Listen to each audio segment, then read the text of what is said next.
Same table, same order, every Thursday for 2 years. Ask me why. She said it without looking up. She was cutting a tuna melt into 4 pieces the way she always did. And I was standing there with a coffee pot in my hand like an idiot, and I hadn't asked her anything. I said I wasn't going to. I know. That's why I said it. 2 years, 104 Thursdays, give or take, and I had counted, which I'm not proud of. Table 6, the 2-seater by the window, that nobody wants because the vent above it drips in July. 4:15 in the afternoon, every single week, tuna melt on rye, black coffee, rice pudding at the end, even in August. Alone. Every time. Never once with anybody, and never once on her phone, which is the part that used to bother me most. 2 hours at a table, no phone, no book. Just sitting there facing the door. I said, "All right, why?" And she put the knife down and said, "Because I'm waiting for somebody who doesn't know I'm here. My name's Hal Kessel. I'm 48. I own Kessel's on Route 30 outside Latrobe, Pennsylvania.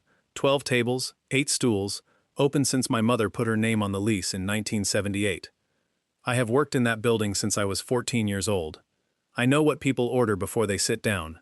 I know which regulars are having a bad month by whether they take the pie. And I want to be clear about something before I go any further, because it matters later. I am extremely good at noticing things about other people, and extremely bad at doing anything about my own life. That's not humility, that's just the accurate description. Her name was Delia Frayne. She was 36, she worked in accounts at a medical supply distributor 20 minutes up the road, and in 2 years the longest conversation we'd had before that afternoon was about a dishwasher. "Who doesn't know you're here?" "My sister." She said it flat. Then she picked the knife back up, and I could see her deciding how much of this she was going to do. "Her name's Ray. She's 41. I haven't seen her since I was 17 years old." I said, 19 years. 19 years in March. And then she told me about the table.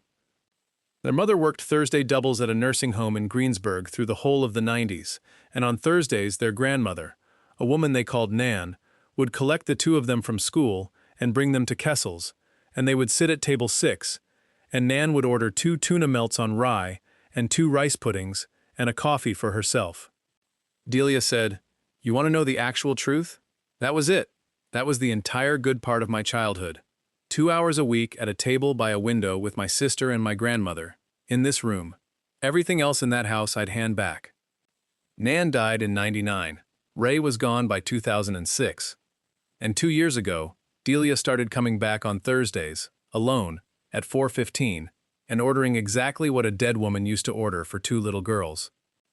I said the obvious thing. I said, "Does Ray know you come here?" And Delia looked up at me and said, "Hal, nobody knows I come here. That's the whole point of it. If she ever walks through that door on a Thursday, she is not going to find an empty table." If you're still here, and I know this is the part where people decide whether they want the rest of it, do me one favor and hit subscribe. Because about 4 minutes from now she told me what she did when she was 17, and then I remembered something about this building that changed everything, and I'd rather tell that to people who stayed. Now, 19 years ago. I got the rest of it over about 5 weeks. Not all at once. Thursdays. Their mother had $6,000 in a credit union account. It was the whole of what she had. It had taken 11 years. In February of 2006, it was gone. And Ray was 22, and Ray was the one who fought with their mother, and Ray was the one who came in at 2 in the morning and slammed doors and had opinions, and so within about 40 minutes of that account being checked, everybody in that house knew who had done it. Ray denied it. Loudly, for 2 days. She was gone by the end of the week. Her mother put 2 garbage bags on the porch, and Ray took them, and that was the last time Delia saw her sister's face. Delia was 17. Delia had taken the money. She'd taken it in January. She'd taken it because there was an apartment in Jeanette with a girl she knew from school, and the deposit was $1,100, and the rest of it she took because she was 17, and she was so frantic to get out of that house that she genuinely could not think past the getting out. And then she got scared, and she didn't go. She sat on it. 4 days. And in those 4 days her mother checked the account, and her sister got blamed, and Delia stood in a kitchen doorway and said nothing at all. She said to me, "Here's the thing nobody believes. I was going to tell.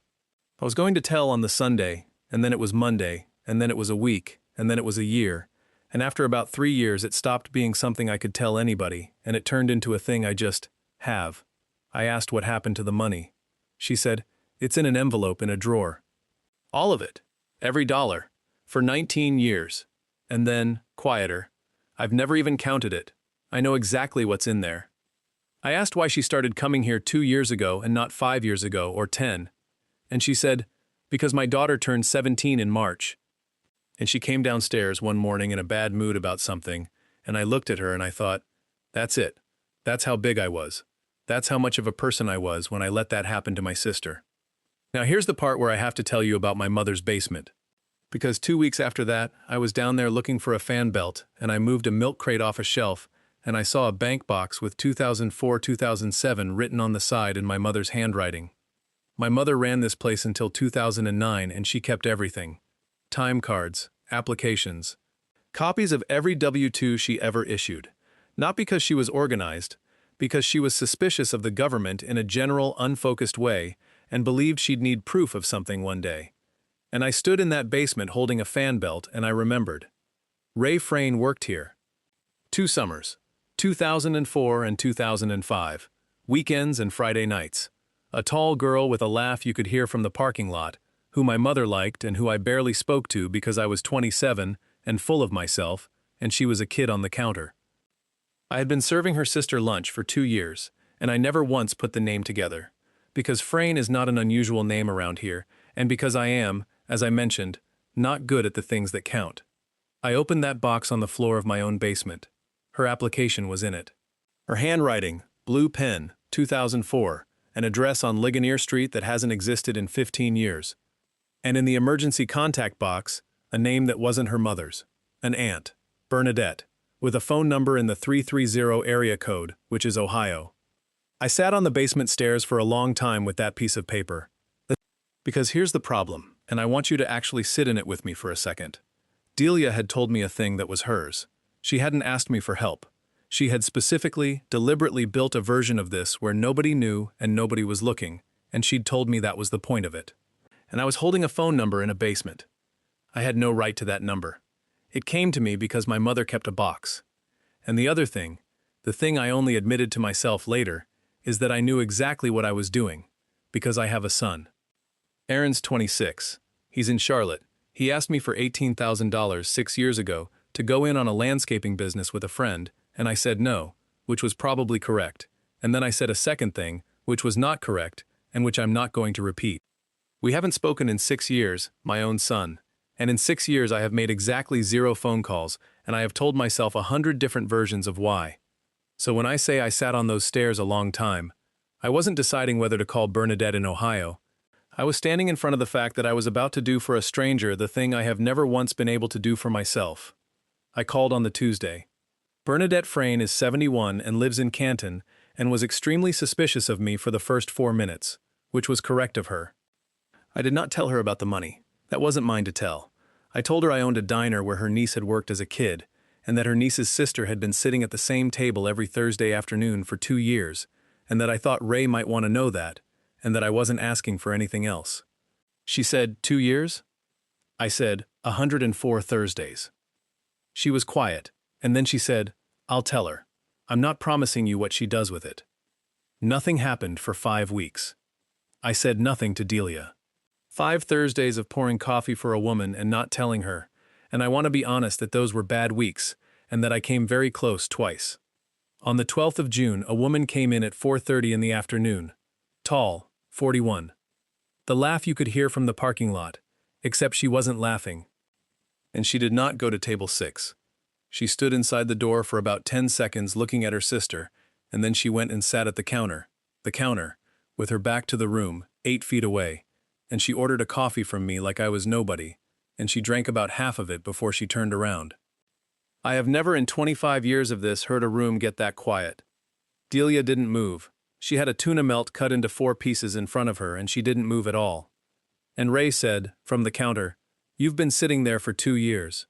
And Delia said, 109 now. And Ray said, why? And Delia said, because it was me. I'm not going to give you the next hour. They were in this building until 9 at night, and I closed up around them and went and sat in my car, in my own parking lot, which is the single most sensible thing I have ever done. Here's what I can tell you, 13 months on. It is not fixed. Ray did not forgive her that night, and hasn't fully now. She has 19 years of a life that was built out of being the one who got thrown out, and you cannot hand that back to somebody in a diner. Delia gave her the envelope. Ray wouldn't take it. It went back and forth twice, and it's currently in a savings account in the name of Ray's daughter, who is 19 and studying nursing in Akron, and that was the compromise they found. They see each other about once a month. Ray has been to table 6 twice, and both times she made a joke about the vent. And Delia still comes on Thursdays. I asked her once why she keeps doing it now that there's nothing to wait for, and she said, "There's somebody to eat lunch with now." That's not the same as nothing to wait for. That was about 10 months ago. And then she said the thing I actually wanted to tell you, which is the reason this story is about me at all. She said, "Hal, I sat at a table for 2 years for somebody who didn't know I existed. You've got a phone number for a boy who knows your name. What exactly is your excuse?" I flew to Charlotte in November. I did not call ahead, which is apparently a thing I've learned from her. Aaron opened the door and did not say anything for a very long time, and then he said, "6 years, Dad." And I said, "I know. Can I come in?" He said yes. That's all. That's as far as it's got. But he said yes. And Delia was at table 6 the following Thursday at 4:15, and I brought her the tuna melt, and she said, "Well?" And I sat down across from her. First time in 2 years I ever sat down at that table. And I said, he said yes. One last thing. I found that phone number in a box in my own basement. She never asked me to look. She had told me straight out that the whole meaning of those 2 years was that nobody knew, and nobody was looking for anybody. And I picked up a phone and reached into a woman's family without her permission. It worked. I know it worked. I watched it work in my own dining room. But it could very easily have gone the other way. Ray could have shown up angry, or shown up and said something Delia couldn't survive hearing, or never shown up at all, and left her sitting at that table knowing she'd been found and refused. So tell me in the comments, because I have never settled it, was I right to make that call? Or was it hers to make, and I took it off her? And if you sat through all of that with me, subscribe. There's a new one every week, and every single one is about somebody who has one phone call they've been not making for years. Thanks for sitting with me.